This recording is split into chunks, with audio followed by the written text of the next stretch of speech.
Okay, so Andy Warhol and pop art.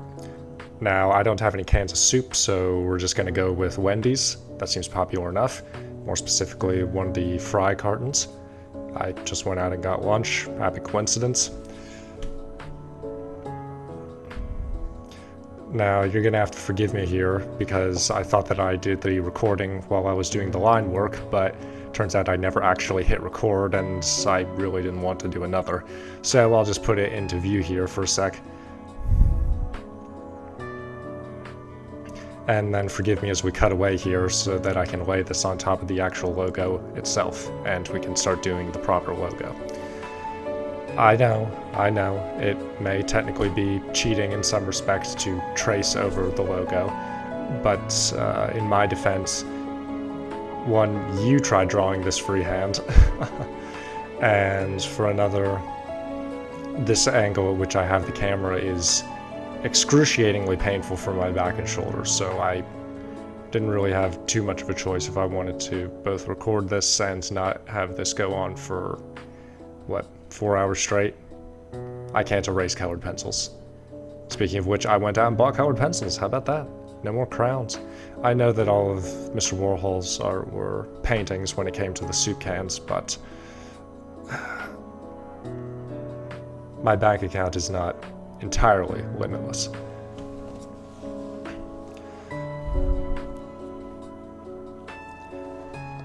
Seeing how there isn't too much going on in the way of the actual process of this, you can see very clearly what I'm doing. I figured that I would explain some of the things that I noticed about his art while we wait. I noticed that he used a lot of flat colors.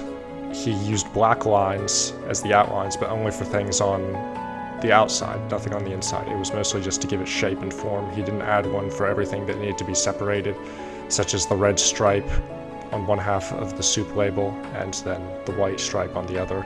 There was no black line for separation there. Mostly just for emphasis of the general form. It's not unlike some comic book styles, I suppose, in the sense that it uses flat coloring with just enough shading needed to give an idea of depth and a 3D environment.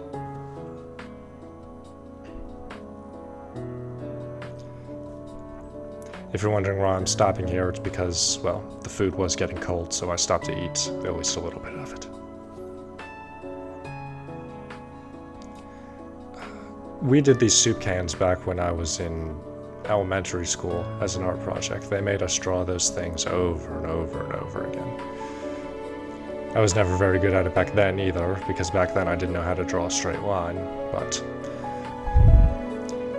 this style of art is, I wouldn't say it's very familiar to me, but it's definitely been around for quite some time in my life.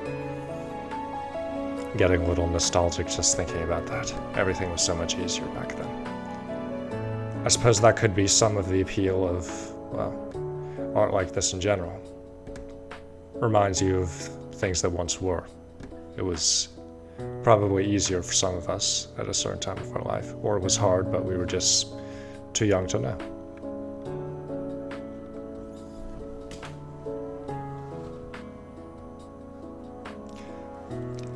Alright, so what you just saw me do there was call timeout and take the paper off, because by that point I knew that I was never going to sleep at night anymore if I kept staying hunched over like that as I was, so I just took the paper off to the camera. I think you can forgive me as I, do the rest of the coloring off camera from a more comfortable sitting arrangement.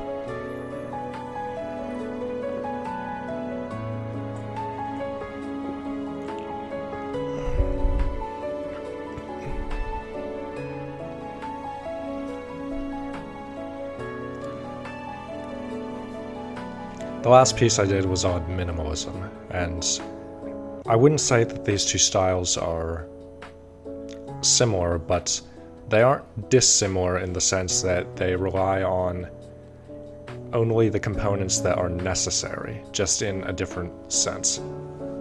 Minimalism appeared to use the smallest amount of shapes and geometric forms in order to give you a clear idea of what it was trying to represent, whereas this just creates a vivid depiction of the form itself, but it uses a very small amount of colors. In any case, either will apply to me because I've always struggled with both a staggering amount of detail, unless it's in writing, and colors. So here's a picture of the finished thing now. Now that I'm looking at it, I can see that the coloring work is a little bit spotty, but I think that you can tell what's supposed to go where.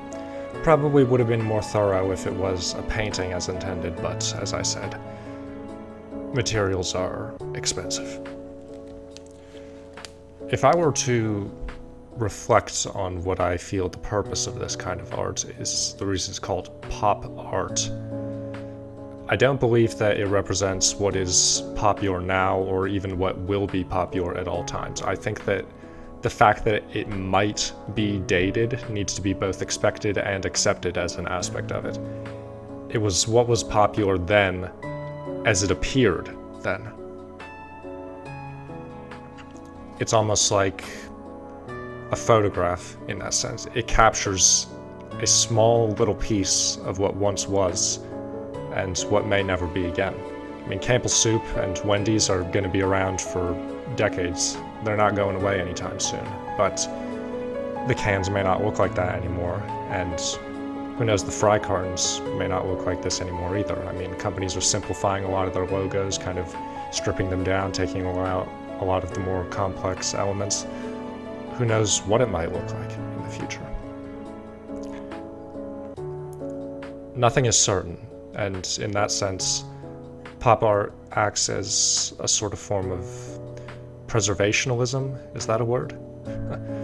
I'm not certain, but I think that you understand what I mean. I think I enjoyed this one a little more than I did the others, if nothing else because I find myself wishing that things went back to the way they used to be often recently. Personal matters. I won't get into it. But I think I can appreciate the sentiment, or at least the idea, behind this form of art.